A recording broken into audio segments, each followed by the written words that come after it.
नमस्कार बंधुरा काकुलिस fantasy channel आपनादेर सकलके स्वागत। आज के सकालबेला एकटू डाक्तारेर काछे गेछिलाम, तो এই আমি আর এই হচ্ছে আমার মেয়েরা বিস্কুট খাচ্ছে। আর দেখুন উল্টো দিকে একটা বাচ্চা এসে দাঁড়িয়ে আছে, ওদের বিস্কুট খাবে দেইনি বলে রাগ হয়ে রয়েছে। আসলে কি করে দেবো বলুন তো, অনেক বাবা মাই তো পছন্দ করে না। আর রাহি দেখুন ওর বাবার কোলে বসে আছে, সামনেই এই রাই আমার পাশে। এবার যেটা বলছিলাম, অনেক বাবা মাই পছন্দ করে না তাদের বাচ্চাকে কেউ খেতে দিক। এই হচ্ছে দূর থেকে দেখাচ্ছি, অনেকেই বসে আছে তাদের বাচ্চা নিয়ে ভ্যাকসিন দেবে বলে, বা ডাক্তারের চেক আপেও এসছে অনেকে।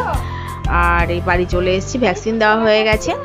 এইবার ওদের একটু খেতে দিয়েছি, যেহেতু ভ্যাকসিন দিয়ে এসে আর ভাত দিইনি, ও একটু ছোলা সেদ্ধ করা ছিল, ছোলা মটর সেদ্ধ করা ছিল সেটা, আর ডিম সেদ্ধ। তো ডিম সেদ্ধটা ওদের খাওয়া হয়ে গেছে, ছোলা মটর ওটাই সেদ্ধটাই খাচ্ছে। আমি না একটু একটু করে ছোলা মটর এগুলো দেওয়া শুরু করেছি, যে এটা একটু প্রোটিনও আছে আর পেটটাও ভরা থাকবে।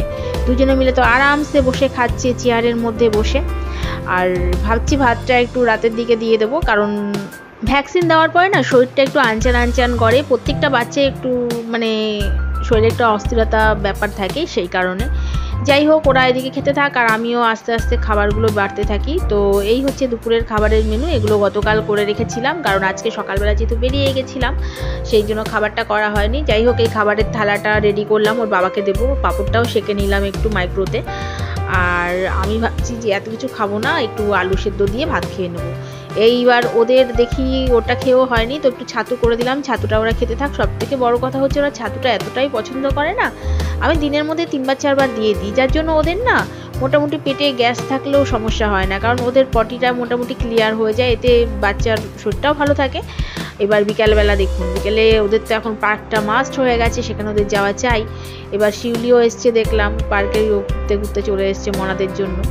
যাই হোক, এবার রুমিতা শিউলির সঙ্গে ওরা পার্কে একটু খেলা করে বেড়াক, এর আগে ওরা দোলনাও চড়েছে। আর এবার বাড়ি নিয়ে যাব, বাড়ি নিয়ে গিয়ে ওদের আস্তে আস্তে খাওয়ানো দাওয়ানোগুলো শেষ করতে হবে। তারপরে ঘুমেরও একটা ব্যাপার আছে, কারণ ভ্যাকসিন দেওয়ার পরে শরীরটা অনেকটাই ক্লান্ত হয়ে গেছে। আর আজকে প্রচুর কেঁদেছিল, আমি তো ভেবেছিলাম যে ওখানের ভিডিওটা আপনাদের দেখাবো, কিন্তু কিছুতেই দেখানো হলো না, এত কাজ ছিল কাল নাই থামানো যাচ্ছে। আজ তবে এই পর্যন্তই রাখছি।